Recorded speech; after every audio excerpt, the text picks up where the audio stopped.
Hello everyone, good evening. जो हमने HP TET के लिए एक सीरीज़ स्टार्ट करी हुई है उसकी आज एक क्लास रहेगी फोर्थ। पहले वाली 3 क्लासेस आप चैनल की प्लेलिस्ट में जाकर के देख सकते हो।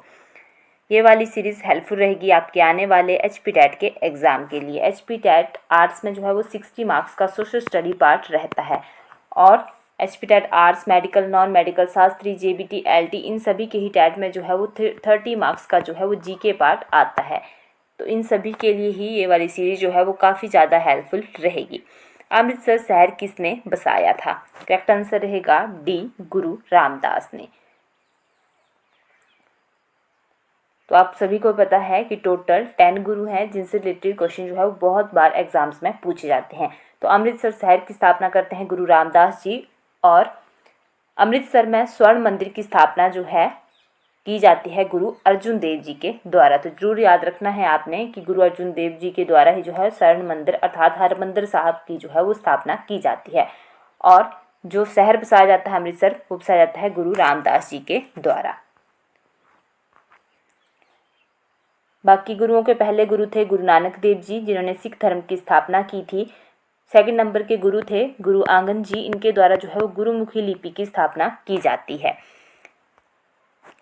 गुरुओं के 9th नंबर के गुरु थे गुरु तेग बहादुर जी। तो तेग बहादुर जी को जो है वो औरंगजेब ने फांसी दी थी। और लास्ट नंबर के गुरु थे 10th नंबर के गुरु गोविंद सिंह जी, इनके द्वारा जो है वो खालसा पंथ की स्थापना जो है वो की जाती है। दिल्ली चलो नारा था। करेक्ट आंसर रहेगा ए, आज़ाद हिंद फौज का। सुभाष चंद्र बोस के द्वारा जो है ये नारा दिया गया था, दिल्ली चलो। नेक्स्ट रहेगा कि स्वराज मेरा जन्मसिद्ध अधिकार है तथा मैं इसे लेकर के रहूंगा, किसने कहा था? करेक्ट आंसर रहेगा इसके लिए ऑप्शन ए, बाल गंगाधर तिलक ने। भारतीय राष्ट्रीय कांग्रेस के बारे में मैंने आपको पहले कई बार बताया हुआ है। तो भारतीय राष्ट्रीय कांग्रेस का एक अधिवेशन होता है 1885 में। इसके संस्थापक जो थे वो थे ए ओ हयूम।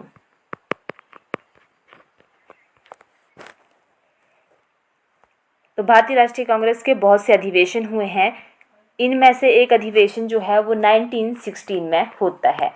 ये वाला अधिवेशन लखनऊ में होता है। इसकी अध्यक्षता अंबिका चंद मजूमदार करते हैं, ठीक है। और इसी अधिवेशन में जो है वो बाल गंगाधर तिलक के द्वारा कहा जाता है कि स्वराज मेरा जन्मसिद्ध अधिकार है तथा मैं इसे लेकर के ही रहूंगा।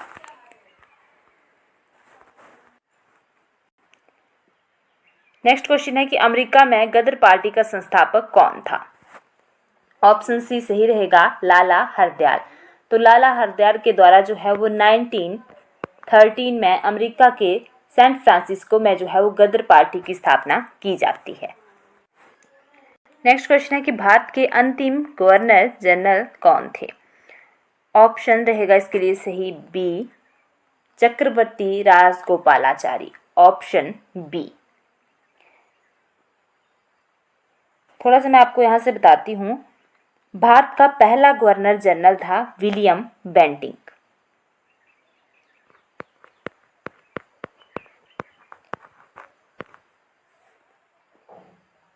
William Bentinck. भारत का अंतिम गवर्नर जनरल था लॉर्ड कैनिंग। भारत का पहला वायसराय था लॉर्ड कैनिंग। भारत का अंतिम वायसराय था माउंटबेटन तथा स्वतंत्र भारत का पहला गवर्नर जनरल था माउंटबेटन तथा स्वतंत्र भारत का अंतिम गवर्नर जनरल जो था वो था राजगोपालाचारी।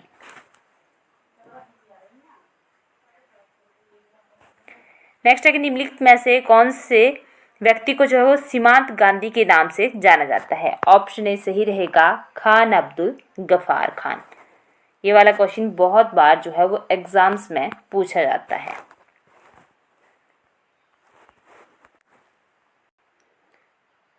विश्व की सबसे बड़ी मीठे पानी की झील है? करेक्ट आंसर रहेगा इसके लिए सुपीरियर झील। Option B. नेक्स्ट है कि कौन सी विश्व की सर्वाधिक गहरी झील है? तो सर्वाधिक गहरी झील जो है वो है बेकार। ऑप्शन सी।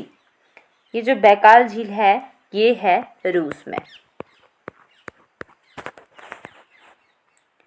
नेक्स्ट रहेगा कि बलवंत राय मेहता समिति का गठन किस वर्ष किया गया था। ऑप्शन डी सही रहेगा 1957 में। नेक्स्ट है क्वेश्चन, किस संवैधानिक संशोधन द्वारा पंचायती राज संस्थाओं को संवैधानिक दर्जा प्रदान किया गया था। तो जो पंचायती राज संस्थाओं को संवैधानिक दर्जा प्रदान किया जाता है वो वाला संशोधन है 73।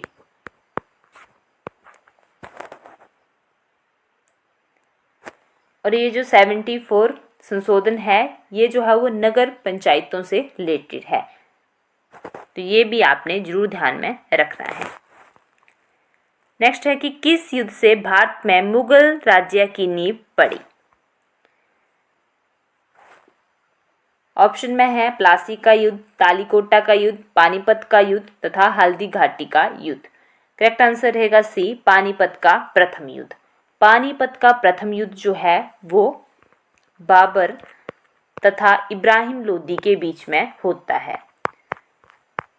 इस युद्ध में इब्राहिम लोदी जो है वो युद्ध के मैदान में मारा जाता है।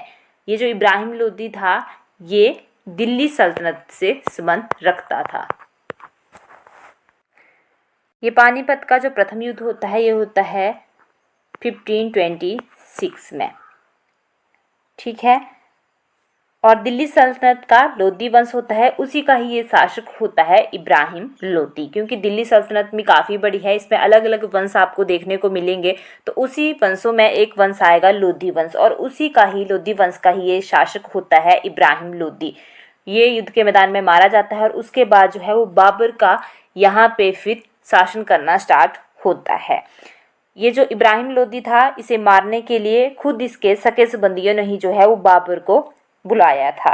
जिनके नाम पेपरों में पूछे जाते हैं तो उनके नाम रहेंगे आलम खान लोदी तथा दौलत खान लोदी। इन दोनों नामों को आपने याद रखना है। इब्राहिम लोदी के संबंधी आलम खान लोदी एवं दौलत खान लोदी ने ही इब्राहिम लोदी को मारने के लिए बाबर को आमंत्रित किया था। उन्होंने इसलिए किया था क्योंकि अगर बाबर इब्राहिम लोदी के साथ लड़ेगा तो ये मारा जाएगा और फिर जो है लोदी वंश का जो सारा शासन है हम खुद संभाल लेंगे, हम इसके शासक बनेंगे।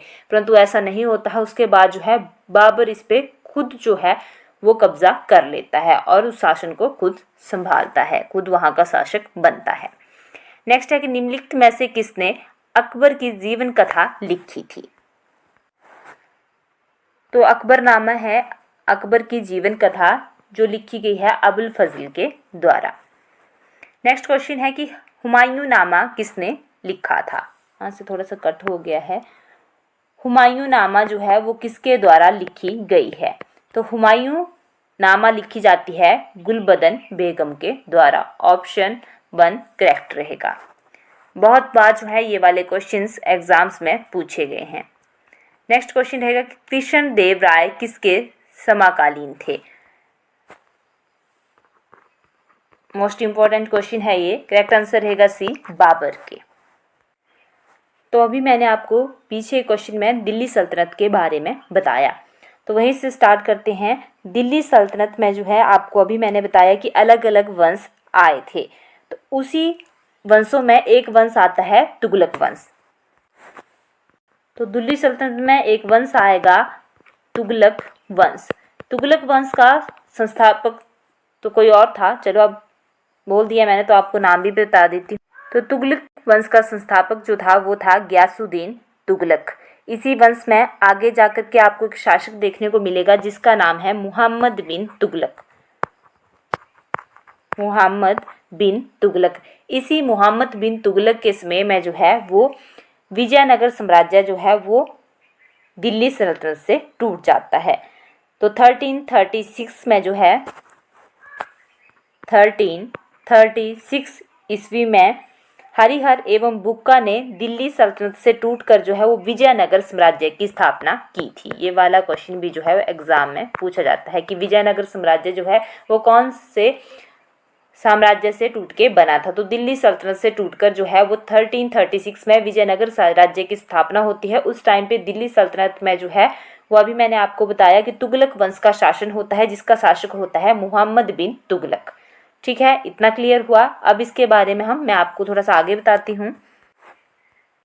तो जब विजयनगर साम्राज्य बनता है तो इस पर भी जो है वो टोटल 4 वंश जो है अपना शासन करते हैं। उसमें से पहला वंश जो था वो था संगम वंश, हिस्ट्री में आपने सारे पढ़े होंगे ये। दूसरे नंबर का वंश था सालू वंश। तीसरे नंबर पे जो वंश बना था उसका नाम था तुलु वंश।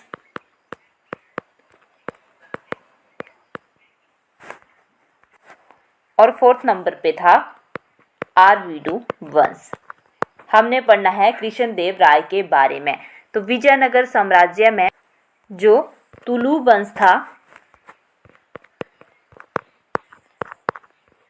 उसी का ही शासक था कृष्णदेव राय। ठीक है, यही कृष्णदेव राय जो है वो बाबर का समकालीन था। समकालीन का मतलब होता है जो दोनों एक ही समय पर हों। तो दोनों जो है इस धरती पे एक ही समय में थे ये। ठीक है, तभी जो है इन दोनों को समकालीन कहा जाता है। और ये वाला क्वेश्चन जो है एग्जाम्स में कई बार पूछा जाता है। तो मैंने आपको शुरू से लेकर एंड तक जो है वो सारा इसके बारे में बता दिया, तो आपने जरूर ध्यान में रखना है। कृष्णदेव राय जो था वो बाबर का समकालीन था।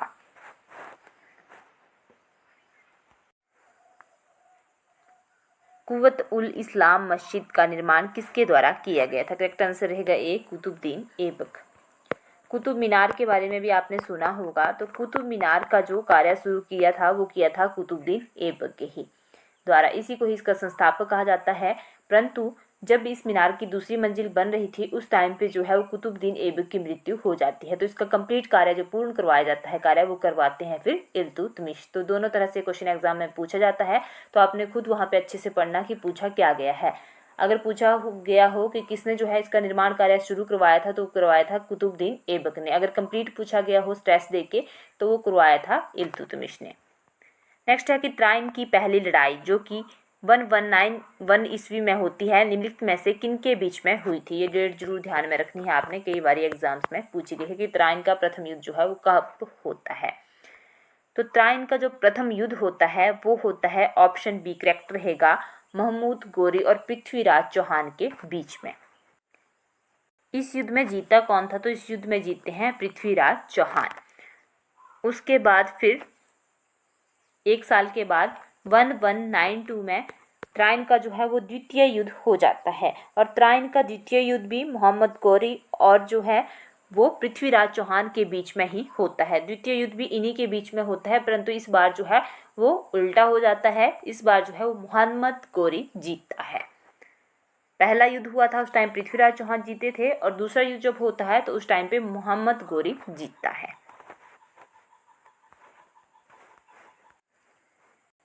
नेक्स्ट क्वेश्चन है भारत में डाक व्यवस्था शुरू करने वाला ब्रिटिश गवर्नर जनरल था? वो था लॉर्ड डलहौजी। Option A. 1930 के सांप्रदायिक अवार्ड द्वारा किसे प्रतिनिधित्व प्रदान किया गया था? Commonwealth award. तो किसे किया गया था? ऑप्शन ए करेक्ट रहेगा, हरिजनों को। मैंने आपको बताया था कि टोटल 3 गोलमेज सम्मेलन हुए थे। ठीक है, जिनमें से फर्स्ट और तृतीय में महात्मा गांधी नहीं गए थे। एक लौता सेकंड ही गोलमेज सम्मेलन ऐसा था जिसमें महात्मा गांधी ने खुद भाग लिया था। और उसी सम्मेलन में जो है वो पहली बार जो है वो सांप्रदायिक अवार्ड की बात की गई थी। और इसी कारण जो है वो महात्मा गांधी वहाँ से उस सम्मेलन को छोड़ करके भारत वापस आ गए थे। फिर उसके बाद जो है वो 1932 में तृतीय गोलमेज सम्मेलन होता है, और इस सम्मेलन में जो है वो हरिजनों को पृथक प्रतिनिधित्व प्रदान करने की घोषणा हो जाती है। बाकी जब फिर से कहीं पे ये क्वेश्चन आएगा तो मैं डिटेल में आपको इसके बारे में बताऊंगी कि क्यों महात्मा गांधी जी वहाँ से छोड़ करके आ गए थे। नेक्स्ट रहेगा कि निम्नलिखित में से उच्चतम न्यायालय की सबसे पहली महिला न्यायाधीश कौन थी? ऑप्शन सी फातिमा बीबी। नेक्स्ट रहेगा कि पूर्वी तटीय मैदान का दक्षिणी भाग किस नाम से जाना जाता है? तो पूर्वी तटीय मैदान का दक्षिणी भाग मतलब सबसे नीचे। तो सबसे नीचे कौन सा मैदान है? तो सबसे नीचे है कोरोमंडल मैदान। ऑप्शन बी सही रहेगा। मालाबार का मैदान जो है वो केरल वाली साइड को है, तो हमारे पास फिर कोरोमंडल का मैदान ही यहाँ पे, अगर पश्चिमी तटीय पूछा जाता तो सबसे नीचे आना था मालाबार का मैदान, परंतु हमसे पूछा गया है पूर्वी तटीय, तो पूर्वी तटीय का जो सबसे नीचे दक्षिणी भाग जो रहता है वो रहता है कोरोमंडल मैदान। ऑप्शन बी जो है वो सही रहेगा। कौन सा बंदरगाह भारत के पश्चिमी किनारे पर स्थित है? तो ऑप्शन में है कांडला, तूतीकोरिन, हल्दिया और चेन्नई। तो तूतीकोरिन जो है वो सबसे नीचे है जाकर के तमिलनाडु में, तो ये ऑप्शन से कट हो गया। नेक्स्ट बात करते हैं चेन्नई की, तो चेन्नई भी तमिलनाडु में है सबसे नीचे, ये ऑप्शन भी कट हो गया। नेक्स्ट रहेगा हल्दिया, तो ये है पश्चिम बंगाल में और ये पड़ता है पूर्वी साइड को, तो ये भी नहीं होगा। अब बात करते हैं कांडला की, तो कांडला कहाँ पे है? ये है गुजरात में, और गुजरात की साइड को है, ये है पश्चिमी साइड को। करेक्ट आंसर रहेगा ए। अगर आपको सही आंसर पता भी ना हो तो कई बार जो है आप ऑप्शन से भी अपना आंसर निकाल सकते हो, अगर आपको आइडिया हो कि कौन सी चीज़ जो है वो कहाँ पे है। तो ऐसे आप भी स्टार्ट किया करो छांटना जब आप ऑप्शन देखते हो। अब सारे क्वेश्चन तो आप ऑप्शन से नहीं निकाल सकते, परंतु कुछ क्वेश्चन ऐसे होते हैं जहाँ से अगर कुछ ऑप्शन आपको पता हो ना तो बाकी आप वहाँ से निकाल सकते हो। अगर किसी को नहीं भी पता था कि पश्चिमी साइड को कौन सी है, तो आपने ऐसे ऑप्शन से निकालना था और आपको पता लग जाना था। करेक्ट आंसर रहेगा कांडला, जो कि है गुजरात में। वीडियो अच्छी लगे हो तो वीडियो को लाइक करना, शेयर करना और चैनल को सब्सक्राइब करना ना भूलना। Thank you.